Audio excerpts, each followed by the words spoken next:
रंजनपुर गांव अपनी स्वादिष्ट सोन पापड़ी के लिए मशहूर था। वहां के विक्रेता अपनी सोन पापड़ी को देश प्रदेश तक भेजा करते थे। उसी गांव में एक गरीब लड़का रहता था जिसका नाम सानू था। सानू सोन पापड़ी हलवाइयों के लिए पैकिंग करने और सामान ढोने का काम करता था। कहाँ था सोनू? इतनी देर कैसे हो गई? पेट दर्द था, उसी को दिखाने के लिए अस्पताल गया था। अभी कैसा है तबीयत? अभी ठीक है मालिक, तभी काम पर आया हूँ आज। चल फिर जल्दी से काम पर लग जा, बहुत काम बाकी है। सानू पूरे दिन हलवाई के साथ सोन पापड़ी की पैकिंग करवाकर उसे बाजार तक पहुंचा दिया। केवल इतना ही माल लाए? अभी बहुत है साहब, पैकिंग चल रही है। काम जल्दी खत्म करने की हड़बड़ाहट में सानू का पैर एक गड्ढे में फंस गया और वो बगल में बह रहे नाले में गिर गया। नाला नजदीक की नदी में जाकर मिलता था। बचाओ कोई, बचाओ, मुझे तैरना नहीं आता, बचाओ बचाओ। बारिश का मौसम था। नाले का बहाव इतना तेज था कि पानी के शोर से सानू की आवाज कोई सुन ही नहीं पा रहा था। बचाओ कोई, मैं डूब जाऊंगा, बचाओ। बहते बहते सानू एक पेड़ की डगल से टकरा गया, जिसको पकड़कर वो बहाव के साथ बहने लगा और नदी में जा गिरा। लकड़ी की डगाल ने सानू को एक किनारे पर पहुंचा दिया। किनारे पर सानू को एक शीशे की बरनी में बंद खूब सारी सोन पापड़ी मिली। उस सोन पापड़ी का रंग सामान्य नहीं था। हे ईश्वर, इतनी सारी सोन पापड़ी, वो भी शीशे की पैकिंग में। इसका रंग भी सामान्य नहीं है। आखिर माजरा क्या है? सानू ने सोन पापड़ी को चक्कर देखा। इसका स्वाद तो बिल्कुल ताज़ा है और सामान्य से ज्यादा स्वादिष्ट भी। आखिर किसने इसे यहाँ छोड़ दिया? सानू अभी सोच ही रहा था, तभी अचानक से एक बड़ा सा शेर तेजी से भागते हुए सानू के सामने आकर खड़ा हो गया। सानू की सीटी पीटी गुम हो गई।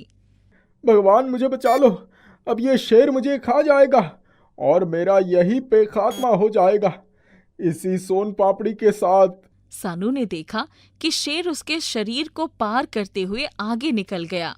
कहीं मैं मर तो नहीं गया? ये शेर मेरे अंदर से पार हो गया। वो भागते हुए पानी में परछाई देखने गया। भगवान, मैं तो मर गया, मेरी परछाई पानी में नहीं दिख रही। ऐसे कैसे मर गया मैं? अभी थोड़ी देर पहले ही सोन पापड़ी खाई थी, तब तो जिंदा था। फिर सानू ने देखा कि सोन पापड़ी की बरनी तो उसके हाथ में ही है और वो पानी में दिखाई दे रही है। ये कैसा जादू है? मैं इस सोन पापड़ी के बरनी को पकड़ के उठा सकता हूँ, पर वो शेर मेरे से बिना टकराए पार हो गया। ये कैसा जादू है भगवान? सानू को सोन पापड़ी खाए पूरे 1 घंटे बीत गए। वो नदी में मुंह धोने गया। मुझे समझ ही नहीं आ रहा है कि मैं जिंदा हूं या मर गया हूं। शेर को दिखाई नहीं दे रहा, शरीर के अंदर से पार हो जा रहा है और मुझे पता भी नहीं चल रहा। पर मैं किसी भी लकड़ी, पत्थर और इस सोन पापड़ी की वर्णी को भी हाथ से छू ले रहा हूं, उठा ले रहा हूं। मेरा दिमाग घूम रहा है। चलो मुंह धोकर देखता हूं कि गीला हो रहा हूं या नहीं। सानू मुंह धोने गया तो उसे पानी में उसकी परछाई दिखने लगी। वाह भगवान, 1 घंटे में ही मुझे जिंदा कर दिया। अब मैं बराबर दिखने लगा हूं। सानू मुंह धोकर ठंडे दिमाग से आज की घटना सोचने लग गया। सोचते सोचते अपने गांव की तरफ पैदल जाने लगा। चलते चलते उसे भूख सा लगा। उसने उसी बरनी से एक और सोन पापड़ी निकाली और खा लिया। सोन पापड़ी खाते खाते वो अपने गांव भी पहुंच गया था। हलवाई काका, आज बहुत बड़ी घटना हो गई। शानो, तू कहाँ है बेटा? और ये वर्णी हवा में कैसे उड़ रही है? बरनी के पास जाते जाते हलवाई सानू के अंदर से फिर पार हो गया। सानू अब चुपचाप एक जगह बैठ गया। थोड़ी देर बाद 1 घंटा बीत चुका था। सानू फिर से दिखाई देने लगा। अरे शानू, तू यहाँ क्यों बैठा है? मैं दिखने लगा। हाँ, पर थोड़ी देर पहले तुझे क्या हो गया था? सोन पापड़ी को हवा में कैसे उड़ा रहा था? सानू ने कुछ नहीं बोला और बात को टाल दिया। कुछ नहीं काका, यही किनारे तो छिपकर ये वर्णी हवा में उड़ा रहा था।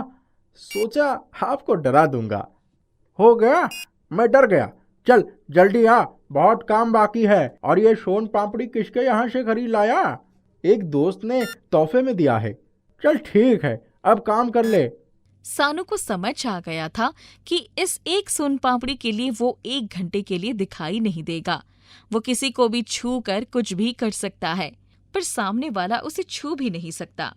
इसी के लिए उसने इस जादुई सोन पापड़ी के जादू के राज को रहने ही दिया। अगले दिन शहर के एक बैंक से सैकड़ों किलो सोने की डकैती हो गई, जिसकी कीमत करोड़ों में आंकी गई थी। सारे डकैत आधुनिक हथियार रखे हुए थे। सानू अपने सोन पापड़ी की बरनी लेकर जंगल की तरफ उसे छुपाने जा रहा था, तभी उसने देखा। जल्दी चलो, सारा सोना उधर ही कहीं छुपाना है। हाँ हाँ, बंदूक तैनात रखना, कोई देखे तो सीधे गोली मार देना। सानू ने इतना सुनते ही सोन पापड़ी तुरंत खाकर बरनी को एक पेड़ के पास गड्ढे में छिपा दिया। अब देखता हूँ कि मामला क्या है। ना मैं दिखाई दूंगा, ना उनकी गोली मुझे लगेगी, क्योंकि जब शेर पार हो गया मुझसे तो ये मामूली गोली क्या चीज है। सानू ने देखा कि 5 बोरियों में सारा सोना भरा था, जिसे गड्ढा खोदकर वो डकैत हथियार समेत शीशम के पेड़ के नीचे छिपा दिए और मिट्टी भर दिए। चलो जल्दी से मिट्टी डाल दो, अब इस सोने और हथियारों का सौदा करने के बाद ही यहाँ आएंगे। ठीक है दादा, सब साथ रहेंगे शरीफ बनकर। चलो खमनपुर के पहाड़ी पे ही रहेंगे, अपने अड्डे पर, जब तक ये मामला शांत ना हो जाए। हाँ ठीक है दादा। और वो सारे डकैत खमनपुर की पहाड़ी चले गए। सानू उनके बगल में ही बैठकर गायब होकर उनकी पूरी बातें सुन लिया था। अगले दिन सानू ने सारी बात कोतवाल साहब को बताया। साहब, आप लोग मेरे साथ चलिए, मैं आप लोगों की मदद करना चाहता हूँ। कैसी मदद? आप चलिए तो सही, रास्ते में सारी बातें बताता हूँ।